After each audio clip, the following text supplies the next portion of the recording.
Welcome to the PluTech channel. Today we have a topic to discuss about startups fighting to stop the energy explosion of data centers in the AI era.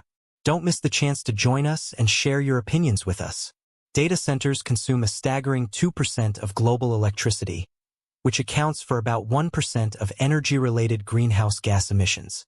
Everyday activities like watching Netflix, storing files in the cloud, and attending Zoom meetings are among the factors driving these centers' growing energy appetite. However, artificial intelligence, AI, is emerging as one of the biggest drivers of this demand, requiring enormous amounts of computing power to train and operate, especially in tasks involving machine learning and deep learning. The International Energy Agency, IEA, warns that data center energy use could double by 2026, further heightening concerns about the climate. Given this alarming scenario, the question arises: how can we mitigate the environmental impact caused by excessive energy use in data centers? The first solution that comes to mind would be to slow down digitalization, but this option is not viable. Instead, two main approaches stand out.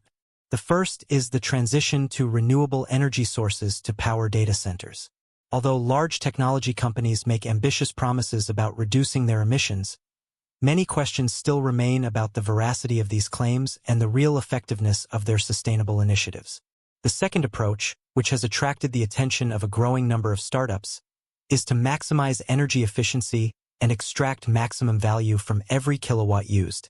Tech giants such as NVIDIA are investing in more efficient hardware, such as specialized AI chips, that aim to reduce energy consumption for specific tasks.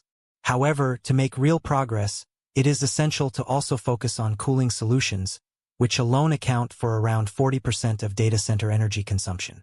Innovative startups such as Asperitas, Submer, and Isotope are proposing a surprising solution: submerging servers in a non-conductive dielectric liquid, which absorbs heat much more effectively than air.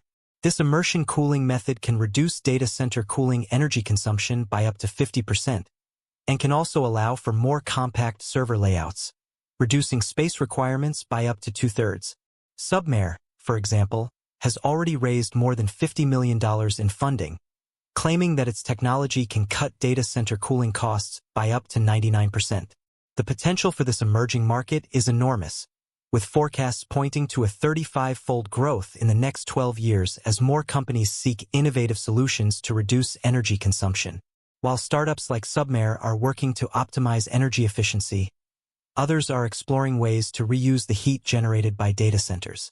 London-based startup Deep Green has come up with a clever approach, installing small data centers in energy-hungry locations like leisure centers and turning the waste heat from the servers into hot water to heat the facilities.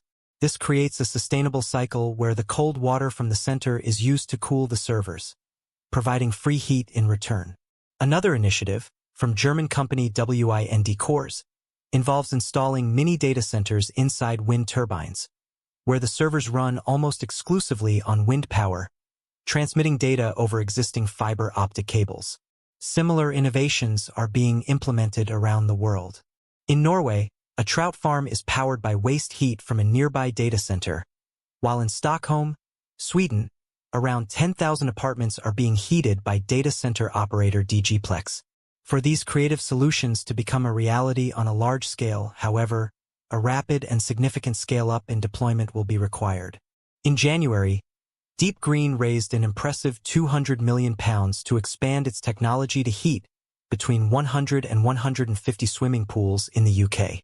Despite these innovations, it is also imperative to rethink how we use computing. Computer scientist Sasha Lucioni has expressed concern about the inefficient use of generative AI, which consumes 30 times more energy than a conventional search engine. The city of Dublin recently denied Google's application to build a new data center, citing insufficient grid capacity and the lack of significant renewable energy sources in the area. This decision could be a sign that other cities will follow suit in the future, requiring new data centers to adopt cleaner, more sustainable energy generation practices. Increasing criticism of the way tech giants have handled their emissions only adds to the urgency of finding effective solutions. An investigation by The Guardian found that between 2020 and 2022, actual emissions from data centers owned by Google, Microsoft, Meta and Apple were approximately 662% higher than officially reported figures. Balancing the growing energy demands of data centers with climate and infrastructure constraints will be crucial for governments and service providers in the future. While the idea of putting data centers in space or powering them with fusion energy may offer intriguing solutions, for now, ensuring that these centers are powered by renewable energy and run more efficiently is essential to achieving a sustainable balance. Don't forget to subscribe to our channel, like the video, and share it with your friends. Your interactions mean a lot to us and help us grow. See you next time.